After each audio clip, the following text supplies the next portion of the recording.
Feirinha de Itaipava tem o que você procura. São mais de 300 estandes com variedades, produtos com qualidade, atendimento de primeira e estacionamento grátis. Faça suas compras com facilidade e comodidade. Restaurante, cafeteria, lanchonete e sorveteria. Feirinha de Itaipava, aberta sexta-feira das 10 às 18 horas. Sábado, domingo e feriados, das 10 às 19 horas. Esperamos por você. Rodovia BR-040, quilômetro 63, Itaipava.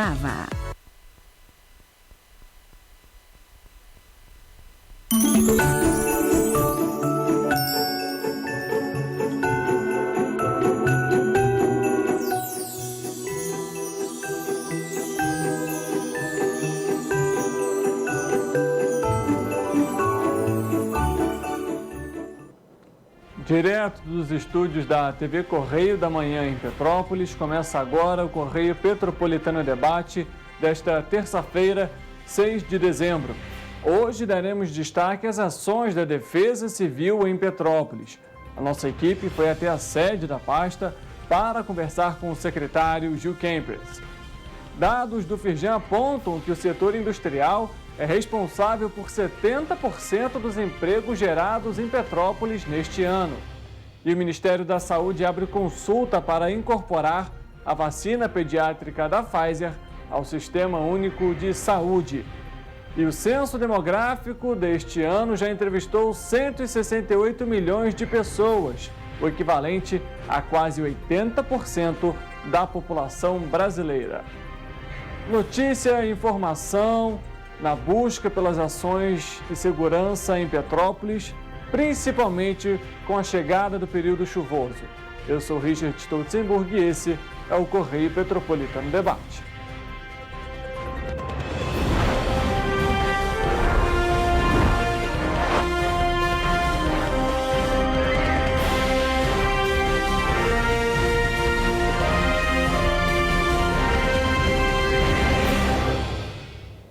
Olá, muito boa tarde para você, começando mais uma edição. E a gente fala hoje, sobre o Brasil. Comentei ontem que a seleção venceria por 2-0, mas meu palpite não foi esse, Afinal, no resultado final do jogo, 4-1 para a seleção brasileira em cima da Coreia do Sul, que inclusive agora vai enfrentar na próxima sexta-feira, ao meio-dia, a seleção da Croácia em jogo que é válido pelas quartas de final da Copa do Mundo. Estamos chegando lá, quase lá. Vamos deixar aí, o palpite eu dou na quinta-feira para o jogo de sexta-feira. Menos mal, Melhor com mais gols do que com menos gols, assim a seleção vai seguindo. Olha, mas a gente vai mudar de assunto, vamos falar agora sobre saúde, porque os casos de dengue aumentaram mais de 180% em 2022, quando comparado ao mesmo período do ano passado. Os dados são do Boletim Epidemiológico do Ministério da Saúde. A região com maior taxa de incidência de dengue foi o Centro-Oeste, com 1.955 casos para cada 100 mil habitantes. Já o município com maior número de casos prováveis da doença foi Brasília, com 66.080 registros. No estado do Rio de Janeiro, a incidência é de 62,2 casos para cada 100 mil habitantes, nada exorbitante. No entanto, mesmo assim, é necessário ter atenção em casa e também no ambiente de trabalho. Como, por exemplo, as dicas para você evitar a proliferação do mosquito da dengue, que também ele é responsável pelo vírus da zika e chikungunya. Manter a caixa d'água fechada corretamente, tonéis e barris d'água, a mesma coisa, fechadinhos, vedados. Colocar areia nos pratinhos de planta, até a borda. Não deixar acumular água na laje. Garrafas também que você tem em casa, que reserve, colocar elas invertidas, ou seja, com a tampa dela para baixo. São algumas maneiras aí que nós temos que adotar em relação aí aos cuidados, principalmente agora com esse período de chuva. Você que tem um vizinho, que tem um terreno, verifique se não tem água empoçada, piscina também tem que ser vedada de maneira correta. São algumas ações importantes para esse período, para que a gente aí combata o vírus da dengue e da chikungunya também e da zika. E são ações muito simples. Caso você aí que está em casa nos acompanhando, tem algum vizinho, algum terreno do seu lado que esteja empoçando água, chame uma equipe da Prefeitura de Vigilância Sanitária para realizar ali uma ação e, lógico, né, para trazer aí uma segurança maior para que a gente não tenha problemas em relação à dengue. Ainda falando sobre saúde, a gente continua aqui sobre esse tema, porque o Ministério abriu nesta terça-feira, ou seja, hoje, uma consulta pública que trata da incorporação ao Sistema Único de Saúde, o SUS, da vacina da Pfizer para crianças de 6 meses a menores de 5 anos contra a Covid-19. Segundo a pasta, as manifestações podem ser enviadas até o dia 15 de dezembro pelo site da Comissão Nacional de Incorporação de Tecnologias no SUS, CONITEC. A pasta ainda informou que o período de contribuição terá duração de 10 dias devido à relevância do tema e qualquer pessoa pode participar. Essa etapa faz parte de todos os processos de incorporação analisados pela comissão. Atualmente, no caso da faixa etária entre 6 meses e menores de 3 anos, a vacina da Pfizer é recomendada para as crianças com comorbidades. A CONITEC deu recomendação preliminar favorável à incorporação. Após a consulta pública, o tema volta para a comissão para o parecer final. Tá aí, vamos ver se de fato vai ser ou não adotado pela população de modo geral, que aí vai poder vacinar os seus filhos sem comorbidade também contra a Covid-19 e tomara que de fato esse estudo, né, essa análise possa ser feita e aprovada para que todos aí tenham direito à vacina. Olha, o IBGE, o Instituto Brasileiro de Geografia e Estatística, divulgou hoje o 4º balanço da coleta do Censo Demográfico de 2022. Desde o início da operação, que começou no dia 1º de agosto, até o dia 5 de dezembro, foram recenseadas 18.345 pessoas em mais de 59 milhões de domicílios no país. Destas, 29,43% estavam na região Nordeste, 39,54% no Sudeste, 14,76% no Sul e 8,79% no Norte e 7,44% no Centro-Oeste. Até o momento, 48,4% da população recenseada eram homens e 51,6% eram mulheres. Esse total corresponde a 78,73% da população estimada no país.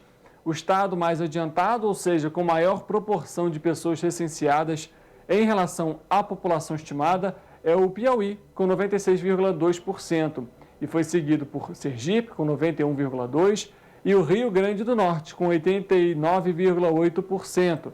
Os menos adiantados são Mato Grosso, com 65,9% da população recenseada, Amapá, com 66,9%, também o Espírito Santo, com uma média de 70,67%. Cerca de 2,59% dos domicílios se recusaram a responder o percentual que se espera e deve ser reduzido aí até o final da operação, após aplicados todos os protocolos de insistência. O Instituto está enfrentando dificuldades relativas à falta de pessoal para atuar como recenseador em determinados locais de todo o país. No dia 28 de novembro, até o dia 4/12, o IBGE contava com 60.611 recenseadores em ação, 33,1% do total de vagas disponíveis. Olha só, basicamente 1/3 das vagas ofertadas são ocupadas. Os 5 estados menos adiantados na evolução da coleta são Mato Grosso, com 42,1%, Amapá, com 35,6%, o Espírito Santo, com 30,3%, e o Acre, com 40%, além de São Paulo, com 31,9%. Então, para você que está em casa nos acompanhando, um ponto importante: o censo demográfico ele é fundamental para que seja feito o mapeamento das rendas, das classes sociais, de moradias, quantidade de população. Então, você que está nos acompanhando, se você receber em casa a visita de um responsável do IBGE que está fazendo esse estudo, atenda esse pesquisador, responda todas as perguntas, pois por meio delas são feitas as análises, estudos e, obviamente, ações políticas públicas que são voltadas à população. Então, é fundamental que a pesquisa seja feita, o censo seja feito e que você receba de braços abertos aí os recenseadores do IBGE. Dados do Firjan apontam que o setor industrial foi responsável por 70% das oportunidades de emprego em 2022 em Petrópolis. A análise feita pela Firjan, a partir da plataforma Retratos Regionais, aponta que Petrópolis acumula 4.014 novas vagas de janeiro a outubro deste ano, sendo a indústria mais 2.863, responsável por mais de 70% dos novos postos de trabalho no município. Os dados agregados de todos os setores econômicos, indústria, comércio, serviços e agropecuária, mostram ainda que no mês de outubro, a cidade gerou 203 empregos. O comércio recuperou o fôlego e a indústria contribuiu em mais 50% para o saldo positivo. Também com base nos dados do novo CAGED, o levantamento Retratos Regionais aponta que no acumulado do ano até outubro foram 177.202 novos empregos no estado do Rio de Janeiro, desempenho superior ao registrado nos 10 primeiros meses de 2021. O setor industrial é sempre muito forte em Petrópolis, né? Vale lembrar que outros setores também são fundamentais, no turismo, no comércio, na gastronomia, hotelaria, enfim. Inclusive, Balcão de Empregos, a gente falou ontem aqui, divulgou 80 vagas essa semana. Acesse o site da Prefeitura, www.petropolis.rj.gov.br, para se candidatar. As vagas são atualizadas semanalmente, como a gente tradicionalmente traz aqui para você todo início de semana. Olha, falando agora sobre outro município, a Prefeitura de Três Rios abriu oportunidade para a anistia fiscal, com desconto de até 100% em juros e multas.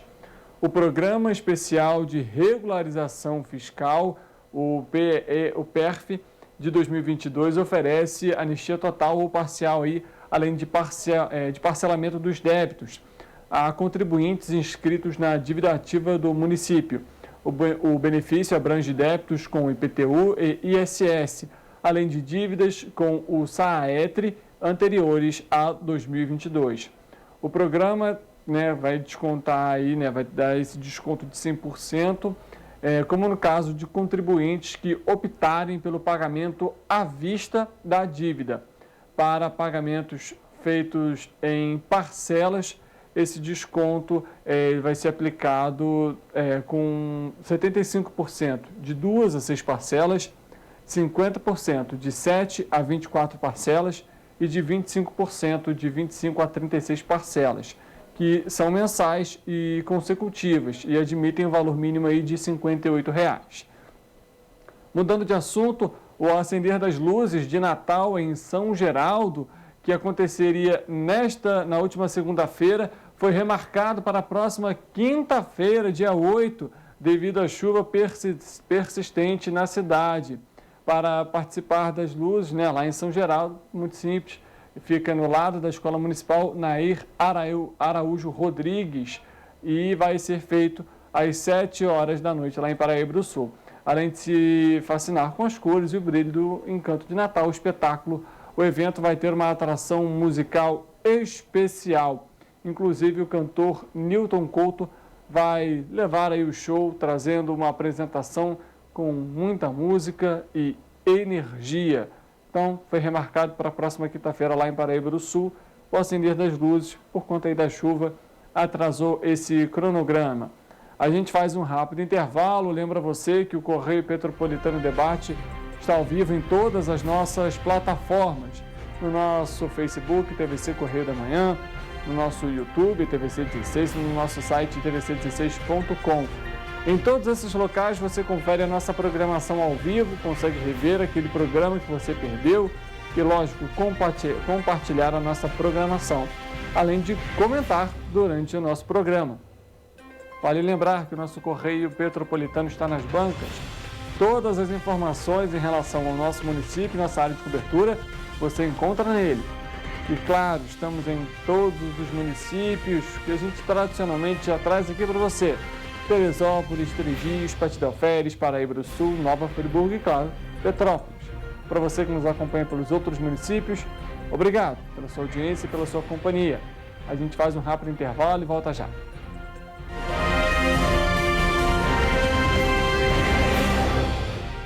Quero escrever a minha história, descobrindo quem eu sou.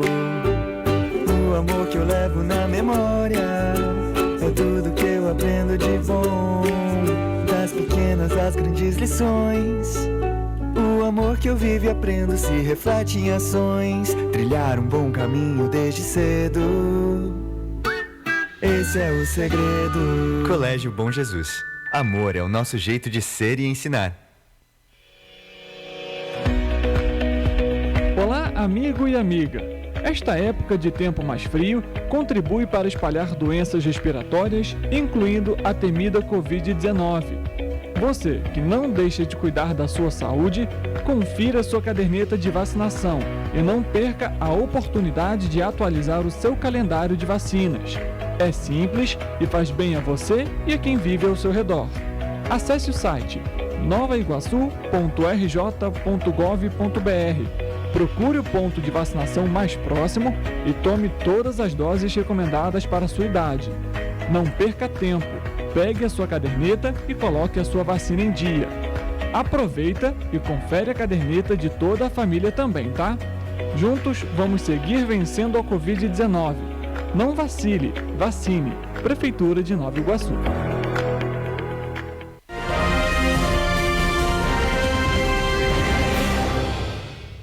Correio Petropolitano Debate de volta. Vamos a uma última informação aqui para você. Acabou de chegar aqui para mim pelo telefone.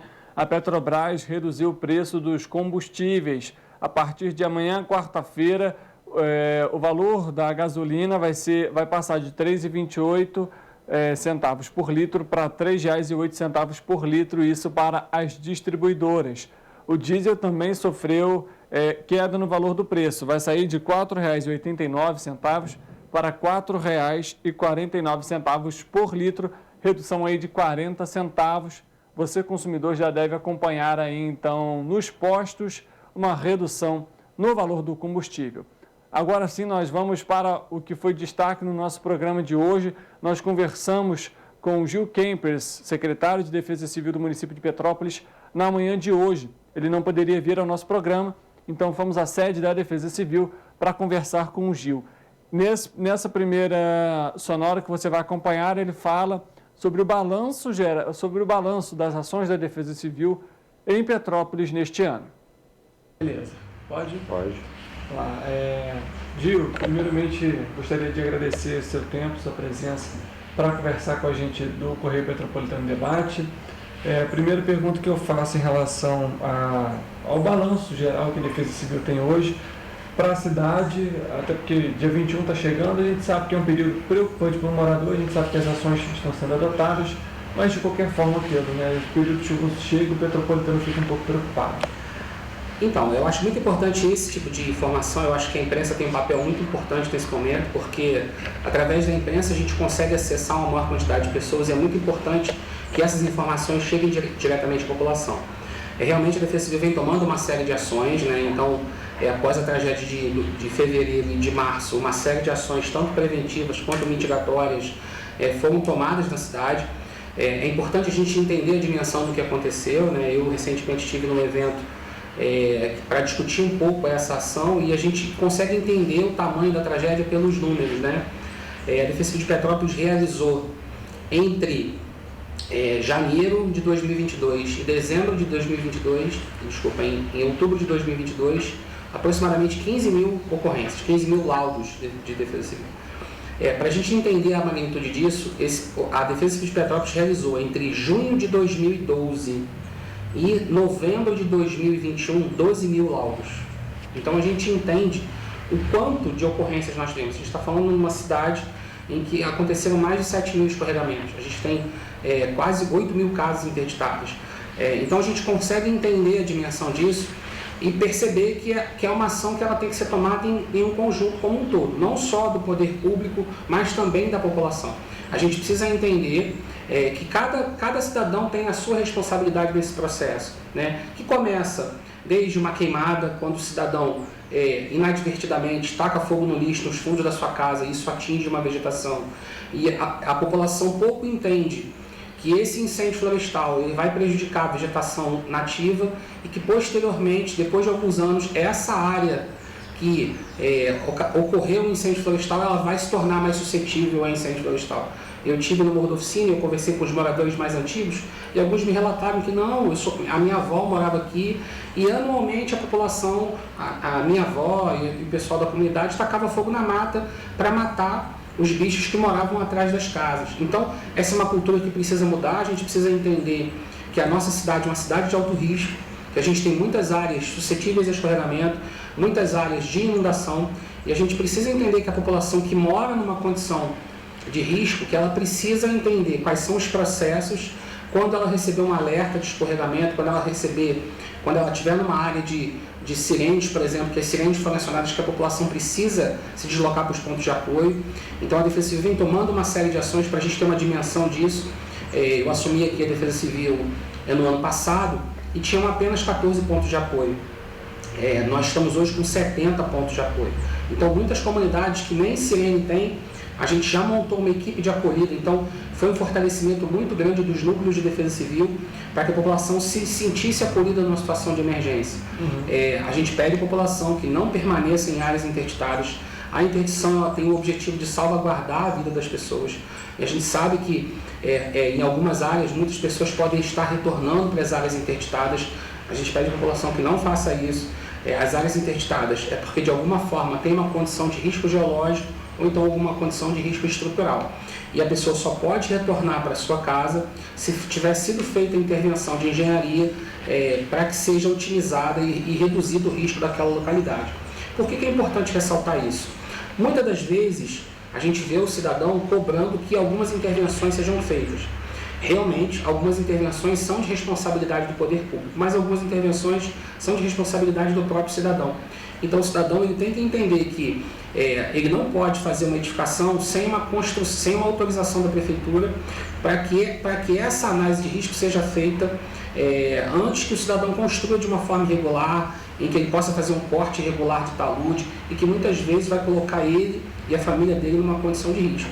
Então esse é um trabalho que também é muito importante, essa conscientização. É muito importante que o cidadão entenda que ele se coloca numa condição de risco às vezes, por não saber, por desconhecer, e por isso que é muito importante uma série de ações, como por exemplo a prefeitura vem levando adiante a ATIS, que é assistência técnica de interesse social, para que o cidadão possa de alguma forma reduzir e mitigar os riscos na sua comunidade. Às vezes é uma colocação de uma calha, às vezes é uma pequena drenagem no terreno, e você pode evitar posteriormente uma tragédia. Então tem várias ações que são importantes, como a conscientização desse local. Uma coisa que a gente fala é que os paradigmas vão mudando.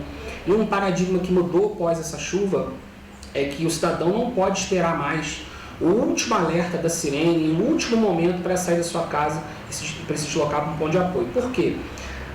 A intensidade das chuvas vem mudando. Para a gente entender esse panorama, em 2011, nós tivemos 690 milímetros de chuva em 4 dias. Nós tivemos a tragédia da região serrana de 2011, e infelizmente em Petrópolis nós perdemos mais de 70 vidas. A intensidade das chuvas foi tão forte nesse último evento que entre 3h30 e 9h30 da noite choveu 457 milímetros, com alguns pontos com a chuva horária acima de 121 milímetros. É o maior registro de chuva da história do país. E como se não bastasse, vem o dia 20, em que a gente é acometido por uma chuva de 550 milímetros de chuva em 24 horas. É o maior registro de chuva da história do país. E ainda vem, posteriormente a isso, Angra, que nos dá esse indicativo depois, foi em abril, em que ocorreu 880 milímetros em 48 horas. Então esse padrão de chuva vem mudando. Então é necessário uma série de ações para isso. Melhorar o monitoramento. Então a Defesa Civil de Petrópolis, junto com o Ministério Público e a Prefeitura, vem buscando a aquisição de um radar. No primeiro momento, essa aquisição de radar seria feita com a verba dos senadores, que seria uma emenda, mas essa situação não vai acontecer. Então, a Prefeitura vem buscando outros caminhos, como financiamentos, para buscar a importância desse radar na nossa cidade, para que esse monitoramento seja mais eficiente, que a gente tenha um olhar pontual para a nossa cidade. Foi solicitado também a ampliação do sistema de alerta e alarme. Eu participei da instalação do sistema de alerta e alarme em 2011, quando era o diretor ainda do SEMADEM do Estado, e foram alocados na cidade 18 sirenes, contemplando 20 comunidades. Só que essa era uma realidade daquela época, né? Então, como a condição de risco na cidade vem aumentando em condição de novas chuvas, de novas ocorrências, hoje em dia a gente solicitou o aumento de 30 sirenes, ou seja, para contemplar 50 comunidades, onde você pode disponibilizar a classificação de risco 4. Então é importante perceber a evolução disso. A Prefeitura de Petrópolis realizou em 2016 o Plano Municipal de Redução de Riscos, e foi muito importante para se entender qual a estratégia que deveria ser adotada, para se entender quais as prevenções que deveriam ser realizadas na cidade, mas infelizmente as ações não foram tomadas. Então de 2017 até 2022 nenhuma ação foi tomada, né? Principalmente pensando em ações preventivas. Uma ação muito importante nesse processo é começar a entender as ações como preferencialmente importantes à prevenção. E aí uma forma, e esse desastre nos mostrou também a importância de mudar a lei. A Lei 2.608, que é a lei basicamente que rege a análise do sistema de defesa civil, ela fala em recursos federais para resposta e para reconstrução. Não prevê recursos para prevenção.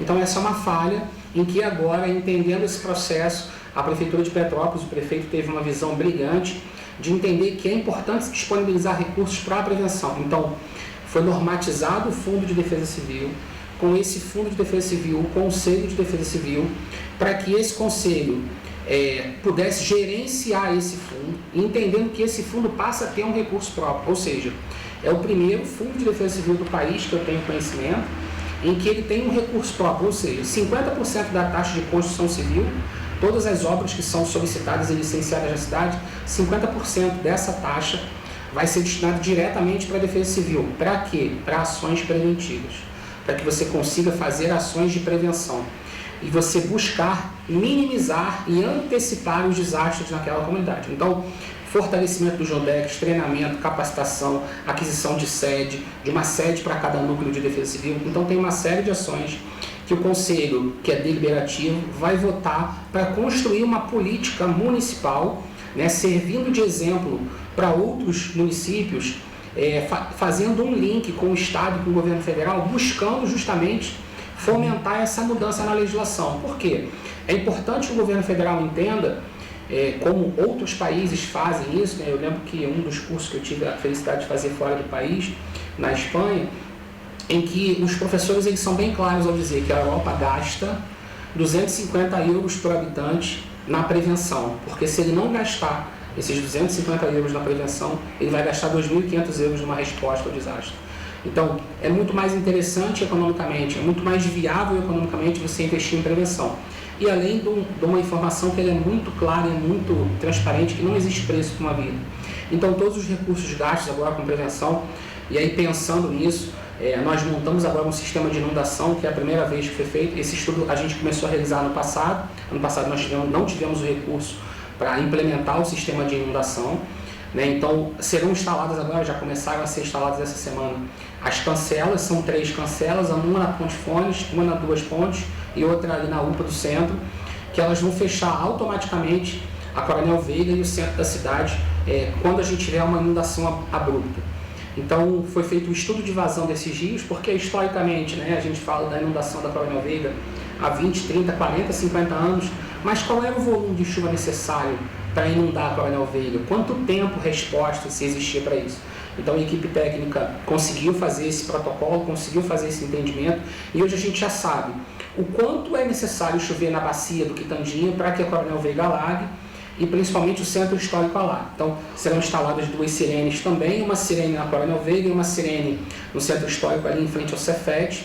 Foram feitos 2 treinamentos muito importantes, um treinamento com os motoristas de ônibus, passando quais são as ilhas de segurança, quais são os pontos em que se deve disponibilizar apoio para o cidadão permanecer.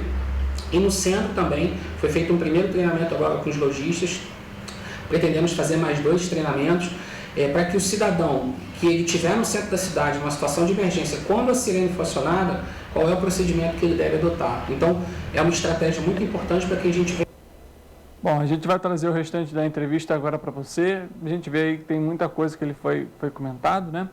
Inclusive, durante esse meio tempo, a gente questionou o Gil Kempers em relação ao radar para Petrópolis, que seria adquirido, né? Seria instalado em Petrópolis, um outro tipo de radar que hoje é utilizado da aeronáutica. Inclusive, o Gil vai comentar isso na Sonora. A gente acompanha esse restante da entrevista dessa primeira parte aqui agora. Então, é uma série de ações que vêm sendo montadas, os pontos de apoio são importantes para que a gente consiga uma estratégia de dar segurança e resiliência para a população nas condições de emergência. Então, se você tiver um acionamento de sirene, se você tiver um disparo de informações pelos diversos canais, pela rede social, a gente vai lançar nos próximos dias agora um aplicativo para que a população possa baixar esse aplicativo e ter as informações no seu celular com relação à condição de risco, condição meteorológica, os alertas, que ele receba essa informação. A gente entende também que essa não é a única fonte de informação. A gente tem muitas pessoas que ainda usam o celular sem disponibilizar da internet, então o SMS é uma ferramenta muito importante. E por isso a gente pede que o cidadão faça o seu cadastro através do 40199, enviando o seu CEP. Porque essa informação é uma informação muito importante, né? A gente busca dar as informações de forma antecipada, as informações de chuva, para construir uma cultura de resiliência. O que é isso? Você, ao receber um SMS da Defesa Civil, qual é a sua ação, né? Por exemplo, se você trabalha no centro e mora no Quintandinho, vai ter que passar pela Coronel Veiga. Você recebe um SMS informando que você tem previsão de chuva forte no final da tarde. Você tem duas opções, ou você antecipa a sua volta ou você deixa para sair depois. Você não precisa se colocar numa condição de emergência e se deslocar no momento da chuva forte. Então, essa é uma ação preventiva. Da mesma forma, seu filho está numa condição de segurança, ele está na escola, local seguro. Se ele está num local que não é seguro, orienta que ele vá para um local seguro. Por exemplo, você está na escola, local seguro, fica aí. Não, eu estou na rua com os meus amigos lanchando, então vai para a casa da sua avó. São orientações e aí a gente começa a montar um planejamento individual de resiliência. Ou seja, o que eu faço quando eu recebo um alerta? Qual é a minha ação quando eu recebo um alerta? Eu moro numa casa em que ela é uma casa que ela está numa área de risco. Eu me sinto inseguro. Qual é o planejamento que eu posso ter? Qual é o meu planejamento com os vizinhos que eu posso montar? Né? Então isso no DEC tem um papel fundamental. Então a pessoa que se sente numa condição de insegurança numa casa, ela pode se deslocar para a casa de um vizinho no período da chuva forte e aguardar naquela casa até que seja emitido um novo SMS dizendo que voltou para uma condição de normalidade. Então essa é uma ação muito importante. Essa é uma ação que a gente começa a entender que a cidade precisa viver numa condição de emergência. Isso eu até queria te perguntar, desculpa te cortar, a gente conversou com a promotora Denise Tarim até sobre essa questão da consciência do Petropolitano em relação aos riscos da cidade. E eu pergunto então, nesse caso, Gil, você comentou outros dois pontos durante sua fala que eu achei importante, que são você ter de fato um radar que monitore, né? Esse radar é fundamental. A gente tem acompanhado aí que de fato esse radar não ia chegar para a cidade, pergunto dele da necessidade dele aqui para o município, já que nem todas as medidas, vamos dizer assim, o radar atual ele consegue obter. E pergunto também em relação, no plano de contingência, da necessidade, então, dessas ações que foram adotadas, nesse quesito, lógico, de prevenção, mas também de, mais uma vez, nessa questão da Denise, da conscientização da população. Esse é um ponto, acho que, muito importante, porque não basta apenas receber só uma mensagem no telefone e, de alguma forma, não agir, né? Então, isso faz fundamental, né? Mas e essa questão, eu pergunto só sobre essa questão do radar, o que ele traria de diferente para o atual, e pergunto também em relação ao fundo, ele já tem uma previsão para que ele vai ser utilizado, em quais regiões ele vai ser utilizado? Então, vamos lá. Primeiro, o radar realmente é muito importante, né? Hoje em dia a cidade de Petrópolis, ela é monitorada essencialmente por um radar, que é o radar Pico do Couto, mas ele é um radar aeronáutico que serve de monitoramento do tráfego aéreo e um radar banda S. É um radar muito antigo e a gente necessita de um radar mais atual, com uma tecnologia mais atual. O nosso entendimento da equipe técnica da Defesa Civil é que a gente precisa de um radar banda X pela característica técnica de monitoramento. Então é um radar mais abrangente, ele tem uma área de abrangência menor, mas ele é mais concentrado nesse monitoramento e ele permite um escaneamento do solo, do ar, né, da condição climática, dos cumulonimbus mais eficiente. Então você consegue pegar mais camadas de chuva e você consegue ter uma predição melhor dessa análise. É importante também outras ações que a Defesa Civil pretende, inclusive com o fundo, fazer, por exemplo, fazer sondagem atmosférica, é muito importante que Petrópolis tenha uma sondagem a mais. A última sondagem que é feita, ela é feita por volta de meio-dia e a gente não passa a ter mais sondagem, são os balões meteorológicos. Então, a tendência é que o ano que vem a gente comece a fazer sondagem, e essa sondagem através de balão meteorológico, em que você tem uma sondagem por volta das 15 horas e você consegue monitorar a atmosfera nas próximas horas. Então, esses são processos importantes. Então, esses dois elementos, com mais uma rede de estações meteorológicas importantes, ou seja, estações completas em todo o município. Petrópolis hoje só tem uma estação completa meteorológica, que dá todas as condições atmosféricas, como ponto de orvalho, uma série de outras informações que são importantes para que o meteorologista consiga mapear e entender o comportamento da atmosfera. Então hoje a gente só tem uma. Se a gente conseguir montar uma rede de pelo menos 5 ou 7 estações meteorológicas completas, a gente consegue ter um entendimento melhor da nossa condição atmosférica, porque Petrópolis, por incrível que pareça, em algumas condições ela é meio que um ponto cego. A gente precisa ter uma atenção especial nesse monitoramento. Então o radar, mais a sondagem, mais as estações completas, a gente consegue ter uma melhor análise dessa condição meteorológica. E o fundo já pode ajudar nisso, né? A ideia do fundo, e aí a minha ideia enquanto presidente do Conselho, é usar todas as ações, todo o recurso para ações preventivas, que a gente consiga melhorar tanto a nossa prevenção, quanto o nosso monitoramento, quanto as ações que você consiga antecipar. E todo o recurso do fundo, no meu entendimento, ele tem que ser destinado para essas ações. Então, não importa se é no primeiro, segundo, terceiro, quarto, quinto distrito, a ideia é que a gente consiga gerar prevenção e a gente consiga minimizar os riscos à população. Então, a ideia é que o orçamento da Defesa Civil, e aí também fica aqui o meu agradecimento ao prefeito, quando eu assumi a Defesa Civil, um orçamento da Defesa Civil para o ano inteiro era R$200 mil. Então, assim, para você fazer trabalhos eficientes de Defesa Civil, você precisa de um orçamento, você precisa de recursos, você precisa de viaturas, você precisa de equipamento, você precisa de pessoal. E a gente tinha um recurso limitado aqui. E o prefeito, no seu entendimento, ele entendeu a importância desse processo e vem investindo em Defesa Civil. Então, ano que vem, a expectativa é que o orçamento esteja acima de 2 milhões. E aí, com isso, a gente consegue comprar equipamentos. A Defesa Civil de Petrópolis não compra uma viatura desde 2013. Ou seja, com todos os desastres que nós tivemos nessa cidade, ou seja, nós passamos de 2000, ou seja, nas últimas gestões, não tivemos nenhum investimento direto em equipamentos para a Defesa Civil. Então, como se passa o tempo todo com tantas ocorrências, com tantos desastres, eu lembro de quando eu era o comandante do 15º, em que a gente tinha ocorrências de chuva forte, de grande magnitude, e se faz necessário investimento em prevenção. Então, essas ações preventivas, elas são muito importantes, que você invista nos núcleos de Defesa Civil, que você capacite, que você treine. Um exemplo claro disso, um projeto que nós temos muito importante, é chamado Guardiões da Comunidade. É importante entender que numa situação de desastre de grande porte, o poder público ele não consegue atuar simultaneamente em todos os pontos. Então, algumas comunidades elas não tiveram acesso, a gente não tinha como chegar nessas comunidades, até por vias bloqueadas. Então, a gente montou em cada núcleo de Defesa Civil um grupo chamado Guardiões da Comunidade. Eles são treinados em primeiros socorros pelo SAMU e eles vão nos ajudar nos pontos de apoio a dar o primeiro atendimento aos feridos, até para fazer essa primeira triagem e entender a condição de cada uma das vítimas. É muito importante que a população ela esteja capacitada e treinada. Por isso que é importante que o cidadão participe dos núcleos de Defesa Civil. Existem várias ações que são realizadas e aí a gente está vendo núcleos ganharem força, ganharem empoderamento. A gente vê no DEC Caxambu muito atuante, a gente vê no DEC Castelânia muito atuante, a gente vê no DEC Vale do Cuiabá, que é o primeiro no DEC, muito atuante.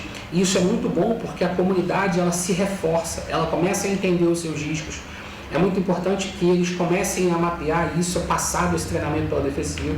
Por exemplo, uma das comunidades que a gente fez o treinamento recente, mapeou como seu maior problema o lixo, porque ele era jogado de forma inadvertida na encosta. E aí a própria comunidade começou a fazer uma campanha de conscientização para que o lixo não seja jogado ali. Então é importante que a UNODEC cresça e se desenvolva junto, e ele é uma porta de entrada da Defesa Civil na comunidade, buscando soluções, apresentando os problemas, pensando as alternativas de soluções com a comunidade. Vou dar um exemplo disso. Quando a Defesa Civil de Petrópolis montou o UNODEC da Castelânia, a gente pensou num único ponto de apoio. E aí, através de um processo muito interessante que a equipe técnica montou, que é um mapeamento participativo, ou seja, os técnicos da Defesa Civil vão para a comunidade e percorrem a comunidade com a população. E daí foi levantado que no UNODEC Castelânia não é possível só ter um ponto de apoio. Você tem 2 áreas de alagamento severo e que o cidadão que está num ponto não consegue passar para o outro. Então, o UNODEC Castelânia propôs a instalação de 3 pontos de apoio, pensando que em cada ponto que não é alagado, você consegue dar uma condição de segurança. E aí essa sugestão foi muito bem aceita e hoje o UNODEC Castelânia tem 3 pontos de apoio. E esse mapeamento participativo ele é muito interessante, por quê? Porque ele é feito em conjunto com a comunidade. Então as referências são as referências da comunidade. Quando eu ou você, nós nos deslocamos a uma comunidade, a gente não tem a mesma percepção da comunidade. Vou dar um exemplo disso. Você está andando na comunidade X. Aonde é o bar do seu Zé? Eu não sei, talvez você não saiba, mas quem mora lá sabe. Então, as rotas de fuga, elas foram pensadas dessa forma, pensando nessa rota planejada pela própria comunidade. Porque quando uma comunidade ela se enxerga e ela se empodera dessa condição, quando ela transferir isso para o mapa, com as suas referências, desce na rua esquerda do bar do seu Zé, vira na direita da mercearia do Idomeu. Essas relações, elas são muito importantes. E a Defesa Civil, agora a gente vai imprimir 20 mapas desses e espalhar pela comunidade, na escola, no posto de saúde, para que a população conheça esse mapa, para que ele saiba quais são as rotas de fuga e o cidadão saiba o que fazer numa condição de emergência, construído pela própria comunidade, em parceria com a Defesa Civil. Então esse é um projeto muito importante, que faz um fomento à construção dessa resiliência, porque esses mapas eles vão mudar, eles são dinâmicos. Então, no meio do ano que vem, a gente vai rever os mapas, vai melhorar, vai implementar, vai alterar, porque esse é um processo dinâmico da construção. A gente vai fazer um rápido intervalo, volta daqui a pouco para trazer mais um trecho da entrevista com Gil Kempler, secretário de Defesa Civil de Petrópolis. Não saia daí.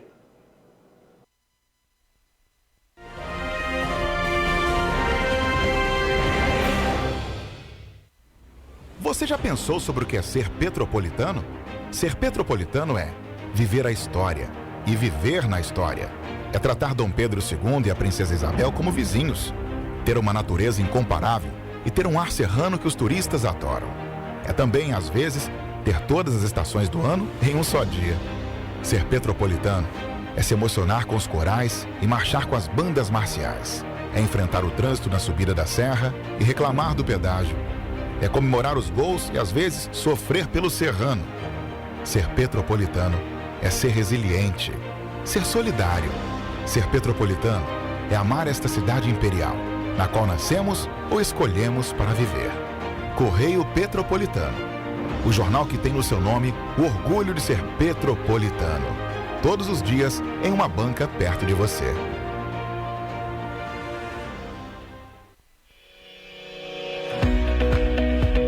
Olá, amigo e amiga.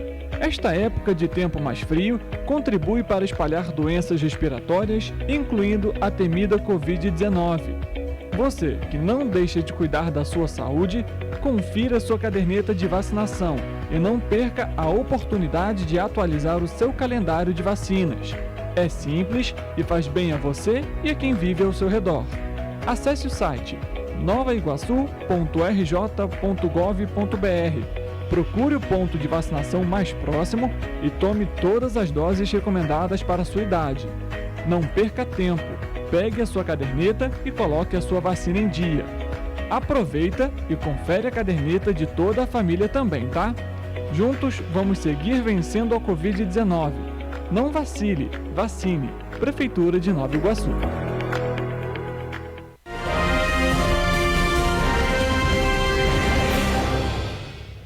Correio Petropolitano debate de volta nesta terça-feira, acompanhando aqui a entrevista que foi cedida pelo secretário de Defesa Civil Gil Kempler de Petrópolis à nossa equipe do Correio Petropolitano Debate na manhã desta terça-feira, já que ele não poderia vir ao nosso programa.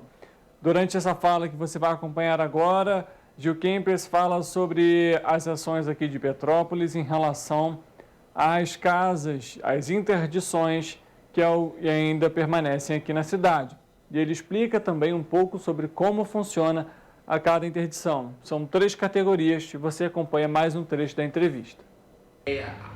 A prefeitura também, né, e agora o prefeito entendeu essa importância, a gente já licitou, está licitando agora uma empresa para que a gente reveja o plano municipal de redução de riscos, para a gente entenda novamente esse processo. É importante a gente pensar a cidade, pensar em planejamento urbano, pensar em mobilidade urbana, pensar em uma série de ações que, num primeiro momento, eles não eram entendidas como ações de defesa civil, mas são.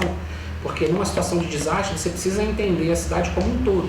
Então, o planejamento urbano é muito importante e, assim, a Secretaria vocacionada para isso é a Secretaria de Planejamento, e a Defesa Civil é muito parceira nesse processo para tentar entender quais são os gargalos, quais são as dificuldades e, a partir daí, propor soluções para a cidade.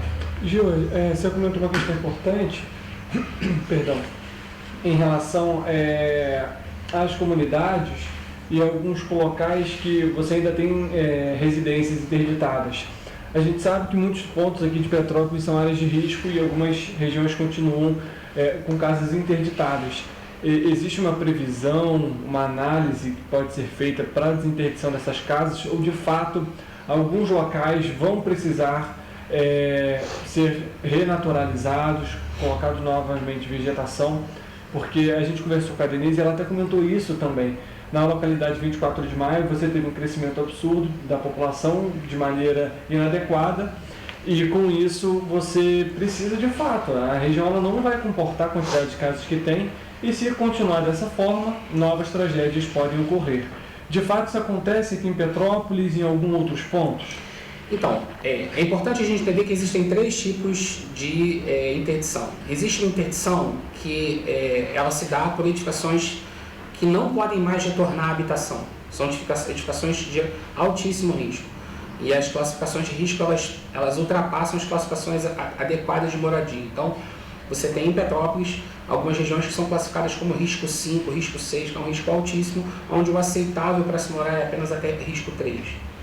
Entendendo que sempre vai acontecer uma condição de risco. A gente vê isso na própria Rua do Imperador, nós tivemos óbito. Né? Então, a condição de risco é uma condição inerente a todos os locais. Locais que não eram classificados como risco, em Petrópolis nós tivemos desabamento com óbito.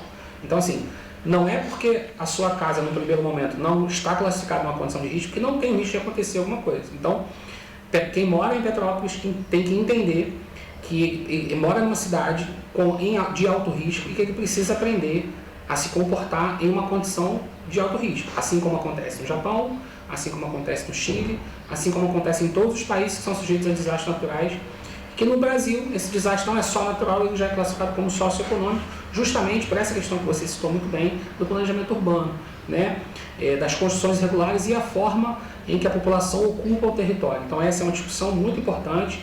Ela tem vários eixos e várias vertentes, a gente precisa em algum momento sentar e rediscutir Petrópolis, e esse é um momento muito importante para se fazer isso. De fato, esses 3 tipos de interdição, eles vão necessitar de soluções diferentes. Então, existe a interdição que o cidadão ele não pode retornar mais para casa, porque a casa é nessa classificação de risco muito alto, por estar num tal VEG, por estar numa área de escorregamento generalizado, por estar numa condição em que é uma condição geológica e que essa condição de estabilização do solo, ela é muito acima da capacidade. Eu vou dar um exemplo disso. Se tem 5 casas num tal VEG, que é uma congruência de poucos, e essas casas têm um custo estimado de 400 mil, as 5 casas, você gastaria 10, 15 milhões para fazer a estabilização dessa encosta, é mais interessante que você retire as pessoas dessa condição de risco, realoque elas numa condição de estabilidade e que aquele local não seja mais habitado. Então, tem que se entender qual é o tipo de risco, e existe em Petrópolis essa condição de localidades em que você precisa retirar as pessoas para salvaguardar a vida. Existe a condição de casas interditadas que necessitam de interferência, de intervenção do poder público do ponto de vista de obra. seja obra de contenção, seja obra de estabilização, seja obra de drenagem. Então existem vários tipos de intervenção em que a Secretaria de Obras produz esse tipo de ação para áreas comuns. E existem as edificações que estão interditadas por responsabilidade do proprietário. Por exemplo, o cidadão comprou um imóvel e esse imóvel tem um terreno que vai até uma encosta. A responsabilidade da proteção passiva dessa edificação é do proprietário. Então, o proprietário comprou o imóvel, ele mora perto de uma encosta e se faz necessário que esse cidadão faça a estabilização do terreno no terreno particular dele. Então, existem os três tipos. De um modo geral, o cidadão confunde. Ele acha que se houve um escorregamento no terreno dele, responsabilidade do município fazer a obra. Não. Se o escorregamento é dentro de um terreno privado, é responsabilidade do cidadão fazer a intervenção. Então, muitas das vezes, o cidadão vem aqui e fala, poxa, houve escorregamento na minha casa. Houve. Os fundos da sua casa, houve. Então, é responsabilidade do cidadão fazer a intervenção. Se o cidadão não tem o recurso financeiro para isso, é uma outra situação, existe uma outra ação que deve ser feita. Mas o entendimento de que as ocorrências que são dentro de área privada é responsabilidade do cidadão fazer. Então, são essas três condições. Existem as análises ainda que são sobrepostas a isso, como área de inundação. Então, tem outras ações que são tomadas para a gente fazer a classificação de risco. Mas, de fato, Petrópolis é considerada uma cidade de risco mais alto no país, e principalmente pela incidência de ocorrências, né? Geograficamente, a cidade tem uma localização no ponto alto de uma montanha, onde você tem uma baixada que é muito quente. Então, eu tenho uma condição geográfica muito importante, uma condição geológica, que Petrópolis é estudado justamente por essa condição geológica, né? E essa questão também da urbanização muito densa no primeiro distrito e os demais distritos com uma ocupação um pouco menor. Então é importante a gente pensar a cidade, pensar em transporte urbano, para a gente começar a pensar um crescimento da cidade mais ordenado para os demais distritos, a gente começar a pensar a cidade como um todo. Essa grande ocupação urbana no centro se dá justamente pela questão econômica. Então, de um modo geral, o grande centro econômico é o primeiro distrito. Então, de um modo geral, as pessoas tendem a buscar a residência mais próxima a esse centro por uma questão de deslocamento de trabalho. Então, tem que se pensar num transporte urbano, tem que pensar numa série de outras ações que são também ações de defesa civil, pensando em uma melhor qualidade de vida do cidadão. Gil, você comentou que existe hoje em Petrópolis. Quais seriam essas localidades? E pergunto, Morro da Oficina, por exemplo, seria um ponto em que alguns trechos, como a Rua Frei Leão, por exemplo, estaria nesse índice de risco muito alto? Então, existem várias localidades, né? Então, assim, essas localidades estão disponíveis, inclusive, desde o Plano Municipal de Redução de Risco de 2017. Alguns pontos ali já foram apontados como risco muito alto. E aí você precisa fazer todo um trabalho técnico, né, de convencimento dessas pessoas a sair. A gente sabe que muitas dessas pessoas que moram nessas comunidades, elas têm um apego, um carinho, né? Muitos nasceram, foram criados ali. A gente escuta muito isso quando a gente está em ocorrência, que não, minha casa é segura, meu avô construiu, eu moro aqui há 60 anos e nunca aconteceu nada. Só que a gente tem que entender que a formação geológica é 18 milhões de anos. 60 anos não aconteceu nada, mas pode ter acontecido nesses 18 milhões de anos outras ações, né? Que são intempéries normais da formação geológica e que esse é um processo natural que acontece na nossa cidade. O que a gente precisa entender é aonde o ser humano está, se aquela condição é uma condição adequada para se morar. E aí, a partir daí, as condições já previstas, desde o Plano Municipal de Redução de Risco, que seja avaliado qual é a necessidade, como se fazer a retirada dessas pessoas de uma forma humana, de uma forma digna, porque o cidadão ele tem que ser respeitado. Como a gente sempre escuta, a gente sempre fala, ninguém foi morar ali porque quis. Foi uma condição que aconteceu em função de uma condição social, mas é importante que a população ela seja salvaguardada, porque o nosso bem maior é a vida. Então, se permanecer nesse local em uma condição de alto risco, que seja se conscientizada a população para não permanecer ali. E mais do que isso, após a retirada dessas pessoas, não se voltar a construir.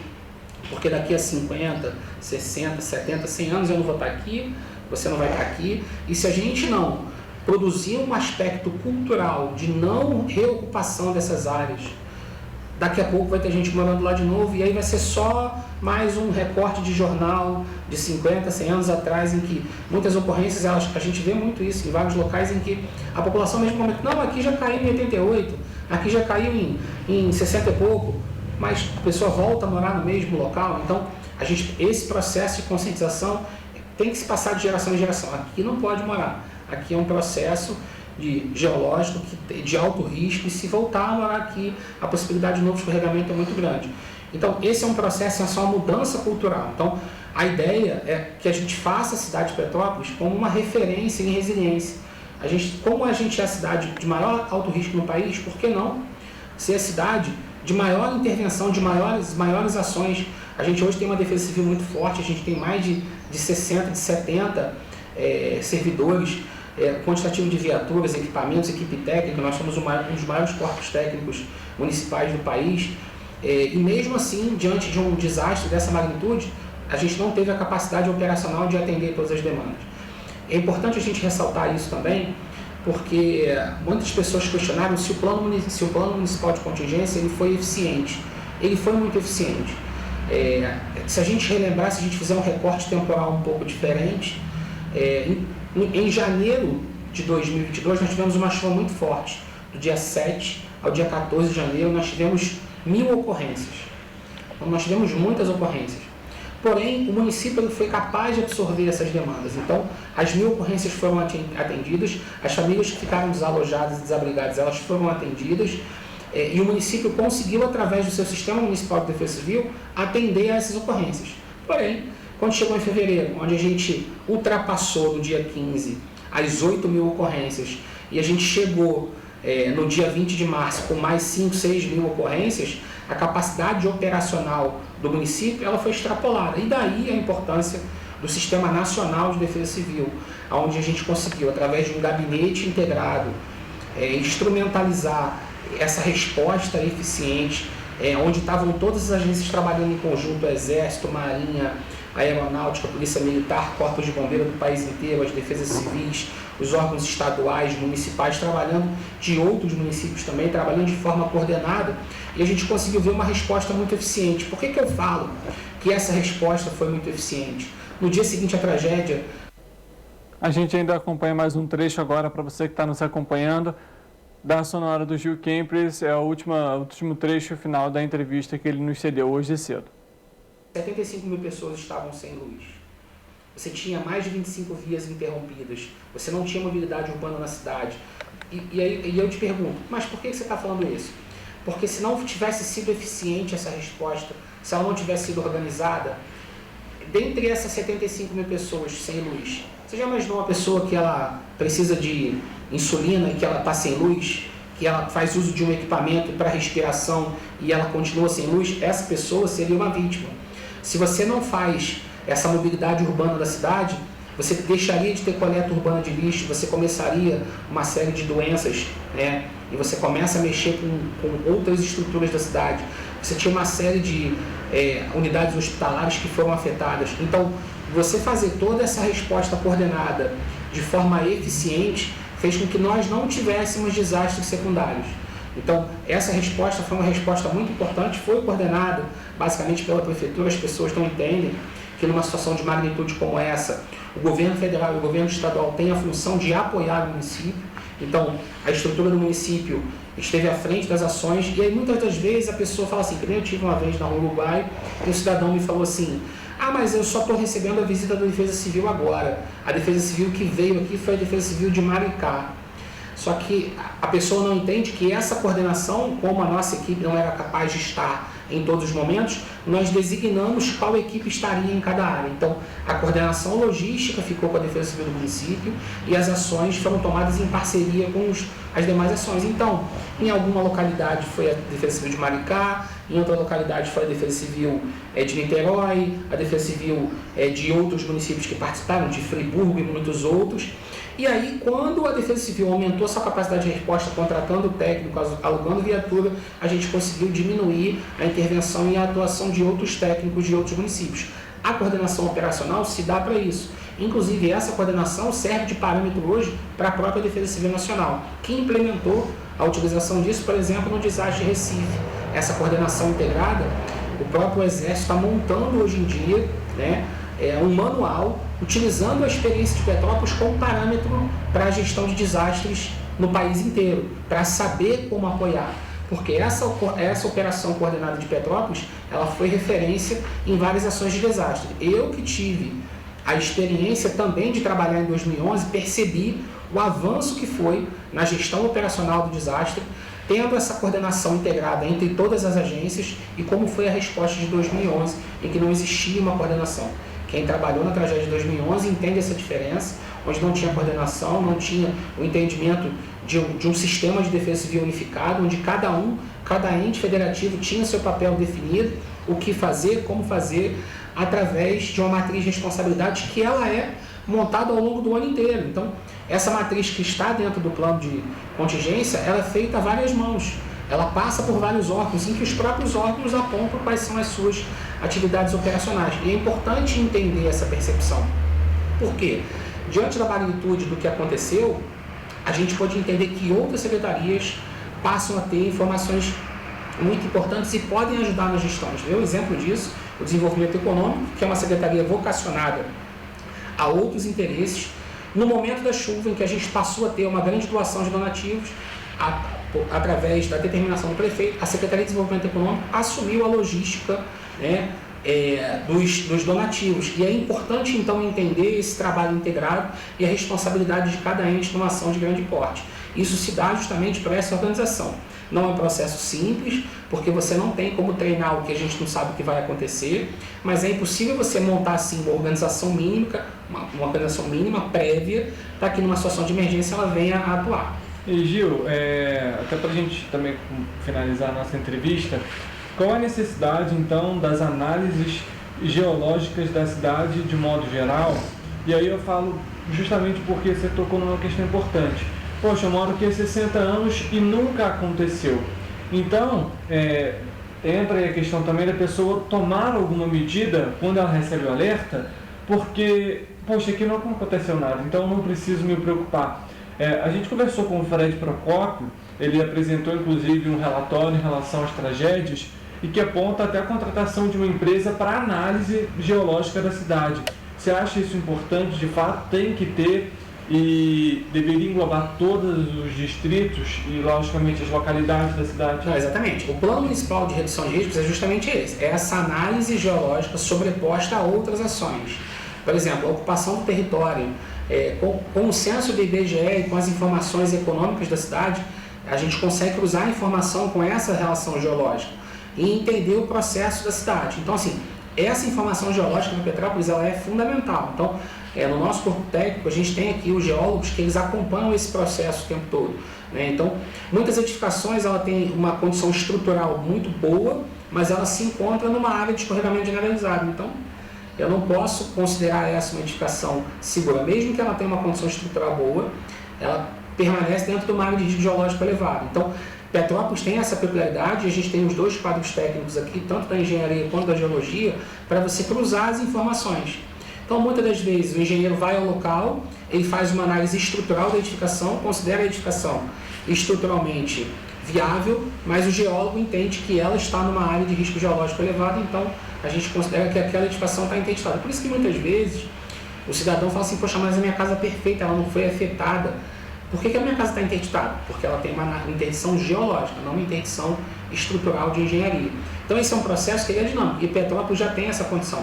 Uma outra informação muito importante que pouca gente sabe é que a Defesa Civil de Petrópolis ela trabalha em parceria com a assistência social. Então eu tenho 2 assistentes sociais que ficam lotados aqui na Defesa Civil e que, dependendo da ocorrência, o assistente social vai ao local. Claro que durante a tragédia isso extrapolou a capacidade de resposta, mas no dia a dia, no cotidiano da cidade, quando eu tenho uma intervenção em que uma casa é avaliada pela equipe de engenharia e a casa é interditada, a gente aciona um assistente social que sai da Defesa Civil e vai ao local prestar esse primeiro atendimento. Então é uma forma humanizada de tratar o cidadão, de dar esse primeiro atendimento, de dar uma resposta eficiente para que o cidadão se sinta acolhido pelo poder público, que é a nossa função. Enquanto servidor público, a nossa função é estar aqui e atender bem o cidadão. Alguma outra questão importante, talvez que a gente não tenha comentado, que você queira ressaltar aqui, Gil? Não, acho que a gente conseguiu abordar bastante coisa. Tá aí, então agradeço mais uma vez ao secretário de Defesa Civil e Ações Voluntárias, Gil Kempers, por nos ceder a entrevista. Assim a gente termina o programa de hoje. A gente sabe que ainda são muitas respostas que precisam ser respondidas e claro que nós continuaremos aqui com um olhar atento para a população e as ações adotadas na cidade. Amanhã a gente volta e até lá.